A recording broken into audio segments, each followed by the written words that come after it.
Hey, everyone. I never imagined I'd be posting here, but I'm at that point where I don't trust my own thoughts anymore, and I need outside perspective. My wife and I've been together for 9 years, married for 6. From the outside, we looked solid. Good job, shared routines, inside jokes, the whole thing. The first sign something was off didn't come as one big red flag. It was death by 1,000 paper cuts. She started coming home later, always with a reason already loaded, like she'd rehearsed it on the drive.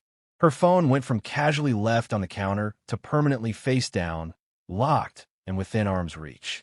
If I asked how her day was, she'd sigh like I'd just accused her of a crime. She also became weirdly affectionate in bursts. Random compliments, sudden plans, sex that felt performative. Then the next day, cold again. If I noticed the pattern and asked about it, she'd smirk and say, "You're overthinking. You always do this." I told myself it was stress. I told myself marriages have phases. I told myself not to be that guy. But something in my gut wouldn't shut up. And that uneasy feeling? It turned out to be the calm before everything blew up. I didn't go looking for proof. That's the part that still messes with my head. I wasn't snooping, wasn't tracking her, wasn't trying to catch her. I just got unlucky, or maybe lucky, depending on how you look at it. One night, she came home close to midnight, claiming a work dinner ran long. She smelled like a cologne I don't own. Not overpowering, but noticeable. When I mentioned it casually, she laughed and said, "Wow, now you're sniffing me. That's creepy." I dropped it, or tried to. About an hour later, while she was in the shower, her phone buzzed on the nightstand. Once, then again, then again. I glanced over, expecting a group chat or her sister. It was a message preview from a name I didn't recognize. "I can't stop thinking about tonight." My heart started pounding so hard I could hear it. Before I could even process that, another message popped up. "Did you make it home without him suspecting anything?" That was it. No ambiguity. No, maybe I'm reading too much into this. My hands were shaking. I felt sick, like the room had tilted sideways. When she came out of the bathroom and saw me sitting there, staring at the phone, her face changed for just a split second. Panic. Then it vanished, replaced by annoyance. "Why are you looking at my phone?" she snapped. I asked her who the guy was. She didn't hesitate, not even for half a second. "Coworker." He's dramatic. "You're seriously embarrassing yourself right now." That's when I knew two things at once. She was cheating, and she was very, very good at lying. I didn't explode. I didn't yell. I think part of me was still in shock, like my brain hadn't caught up to what my eyes had just read. I asked her calmly how long it had been going on. She laughed. Not nervously, not awkwardly.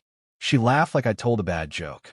"Oh my God, you're actually serious," she said, shaking her head. "This is exactly why I don't tell you things. You spiral." I told her the messages weren't normal. That no coworker text like that. That I wasn't stupid. Her expression hardened immediately. "So now I'm not allowed to have friends?" she snapped. "You've always been insecure, but this is next level. You should hear yourself right now." I pointed out the second message, the one about him suspecting something. She rolled her eyes and crossed her arms. "You're twisting words. He meant work. You're projecting because you've been distant lately." That one hit. It was like she'd been waiting to use it. She went on a full offensive, listing every time I'd worked late, every time I'd been tired, every time I hadn't read her mind. According to her, I was the reason she felt lonely.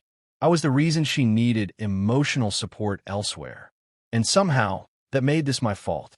I asked her directly if she'd slept with him. She stared me dead in the eyes and said, "No." No pause. No flinch.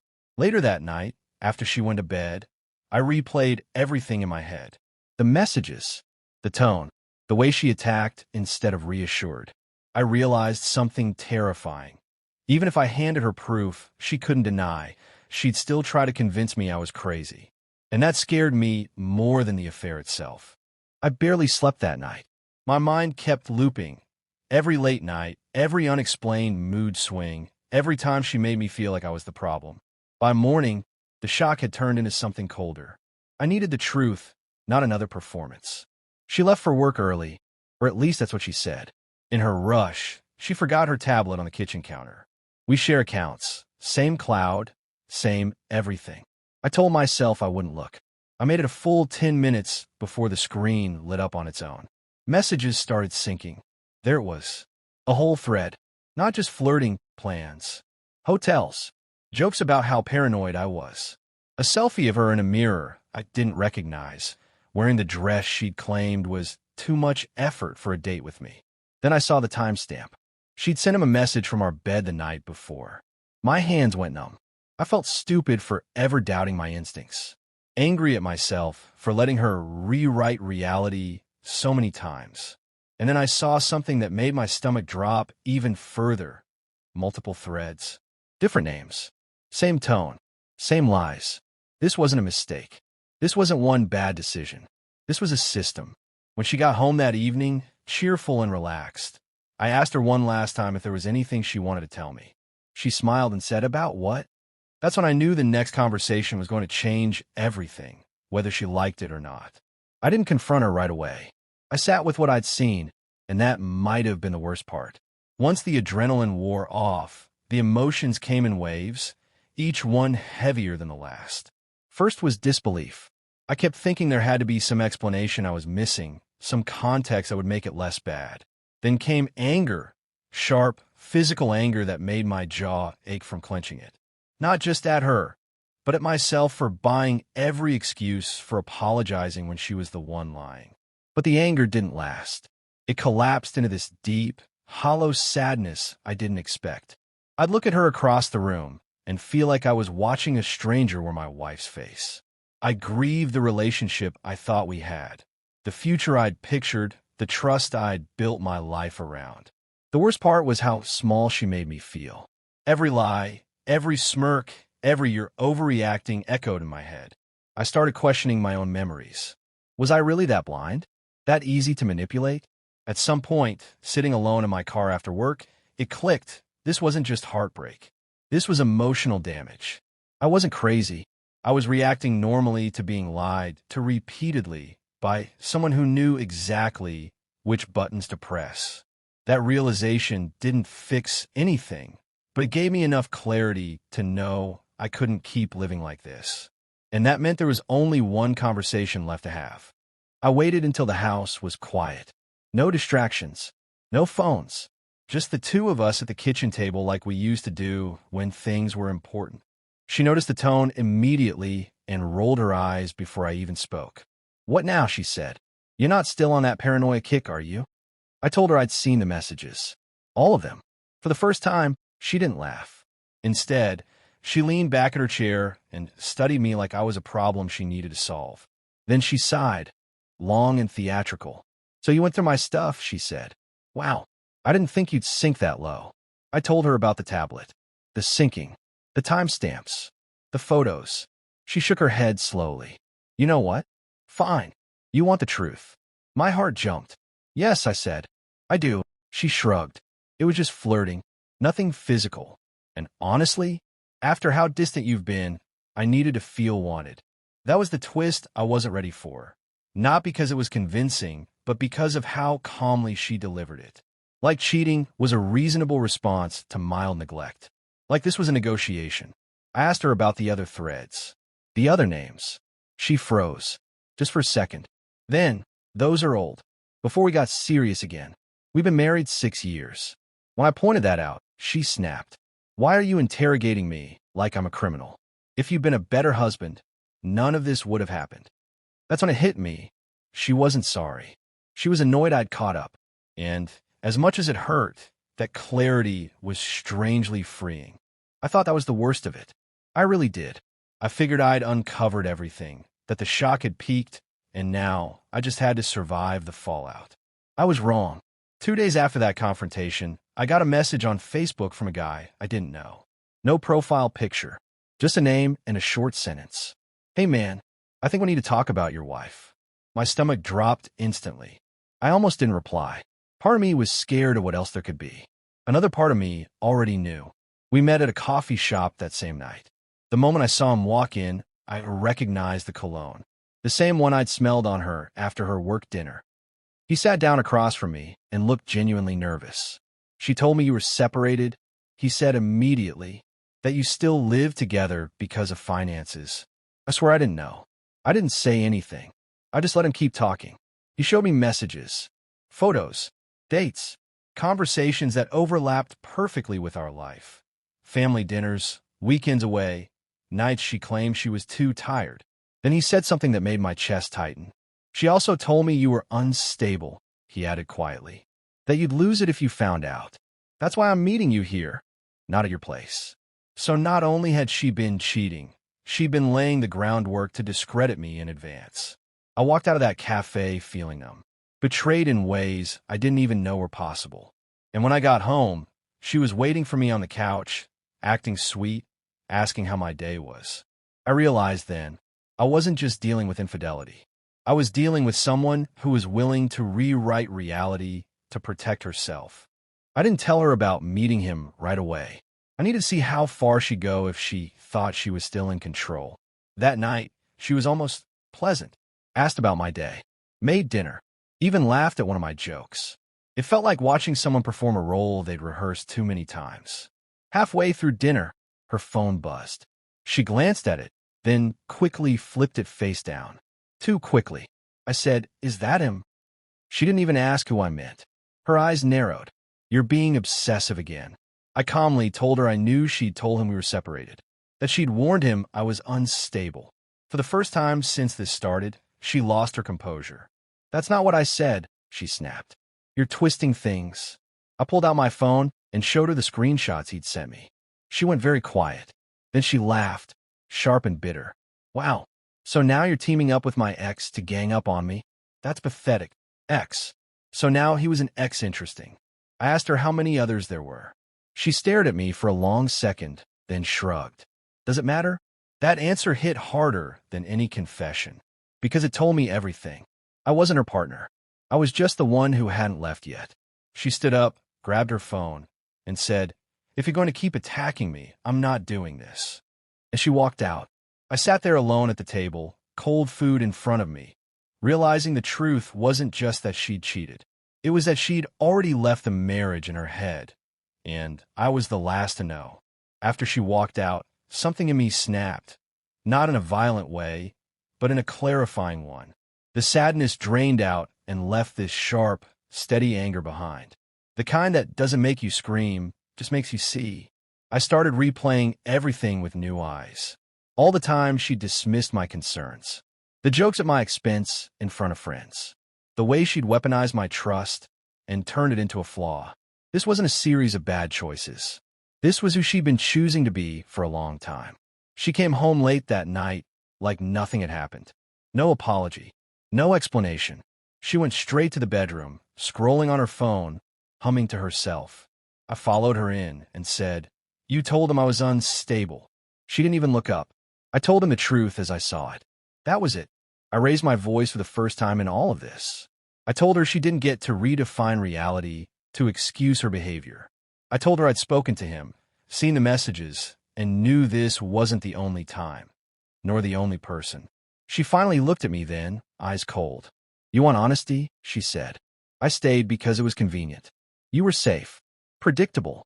He was exciting. Safe. Predictable. She said it like it was an insult. In that moment, the anger settled into something solid and calm. Because if that was how she saw me, then there was nothing left to fight for. I told her I was done talking. Truly done. She scoffed. "You'll cool off." But I didn't feel hot anymore. I felt resolved. The next morning, I didn't wake up hoping things would magically fix themselves. That was new. Instead, I woke up with this quiet certainty that whatever happened next was going to be different, because I was going to be different. She acted normal. Cheerful, even. Made coffee. Asked if I wanted eggs like nothing had happened the night before. That almost broke me more than the fights. The ease with which she could reset, erase, pretend. I told her I needed space and was staying with a friend for a few days. Her reaction wasn't sadness. It was irritation. "So you're running away now?" she said. Classic. That was the twist I didn't expect. No begging. No apologies. Just contempt. While I was packing a bag, my phone buzzed. A bank alert. A transfer attempt from our joint account. Flagged and declined because of unusual activity. I walked back into the bedroom and held up my phone. "Why are you trying to move our savings?" She didn't deny it. I was protecting myself, she said flatly. You're clearly unstable right now. There was again. The narrative. The preemptive strike. That moment crystallized everything. This wasn't about love, or mistakes, or confusion. This was about control. About getting out clean, while making me look like the problem. I left the house shaking, but clear-headed for the first time in months. On the drive to my friend's place, I called a lawyer. Not dramatically, not angrily, just decisively.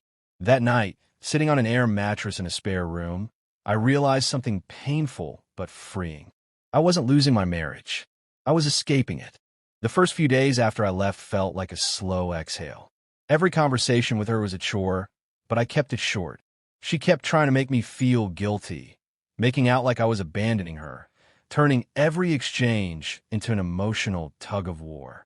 But I didn't flinch. She texted nonstop. Every message was filled with "I'm sorries," "I miss you," "You've misunderstood everything," and of course the inevitable, "Let's talk, let's fix this." I didn't respond to any of them. Then came the phone calls. "I'm sorry I hurt you. I was confused. I thought I could handle everything," she pleaded one night. "I was wrong, but I want to fix this. I need you to give me a chance." I told her in a steady voice, "You had your chance. Over and over. And you chose him, them, over and over. You don't get to rewrite this anymore." She cried, and I'm sure a part of me still wanted to comfort her, but I didn't. The guilt wasn't mine to carry anymore. A few days later, the real mess started.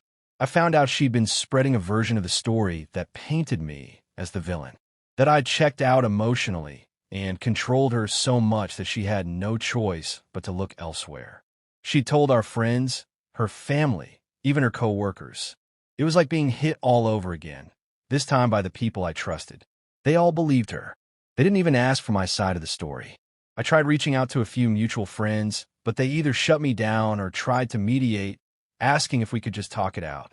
I felt betrayed all over again. It was the final insult, her rewriting everything, making me the villain, while she got to play the misunderstood, emotionally abandoned wife. She wasn't sorry for what she did. She was sorry I found out. At that point, I realized something important. I wasn't just dealing with infidelity. I was dealing with someone who had no intention of taking responsibility for her actions, someone who was willing to drag me through the mud to avoid facing the truth. That was the day I filed for divorce. Filing for divorce felt surreal. I expected relief, or at least a sense of finality. Instead, it felt like stepping off a cliff and trusting that the ground would eventually appear. I signed the papers with shaky hands, not because I doubted the decision, but because it made everything real. She didn't take it well. One minute she was apologetic, saying she'd do anything to save the marriage. The next, she was cold and threatening, reminding me of how much she'd sacrificed and how ugly she could make things if she wanted. It was like watching two different people switch places mid-sentence. We tried one last conversation, mediated by a counselor. I went in hoping for honesty. She went in hoping to negotiate. She admitted to emotional mistakes, minimized the physical ones, and somehow circled back to how my lack of affection pushed her away. When the counselor asked if she felt remorse, she said she felt regret about how things unfolded. Not regret for what she did, regret that it blew up. That session sealed it for me. I stopped trying to make her understand. I stopped explaining myself. I focused on logistics, boundaries, and protecting my sanity. No more late-night talks. No more defending my reality. Walking away wasn't dramatic. It was quiet. And in that quiet, I felt something I hadn't felt in a long time: self-respect. Once the paperwork was filed and the conversation stopped, the silence hit me harder than any argument ever had. No more notifications. No more accusations. No more late-night spirals wondering what version of the truth I'd get that day. At first, the quiet was terrifying. I realized how much of my daily mental energy had been spent anticipating her moods, her lies, her next move. Without that chaos, my brain didn't know what to do with itself. Then something unexpected happened.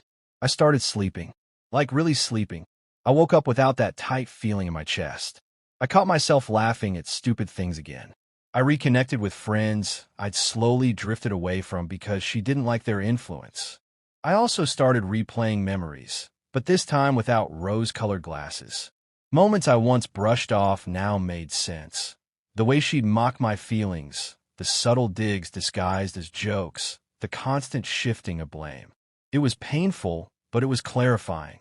The sadness was still there. I grieved the life I thought I had, the version of her I believed in. But mixed into that grief was relief. Relief that I no longer had to question my sanity or beg for basic honesty. For the first time in years, my emotions felt like my own again. And that's when I realized the hardest part was over. Just when I thought it was truly over, she reached out again. Not angry this time. Not defensive. Soft. Careful. Almost fragile. She texted me late one night. "I've been doing a lot of thinking. I know I hurt you. I just want to talk." For closure. That word, closure, almost worked. We met in a quiet cafe. She looked different. Smaller. No sarcasm. No edge. She told me therapy had helped her see things clearly. That she finally understood how much pain she'd caused. That she missed me. That she never felt safe with anyone the way she did with me.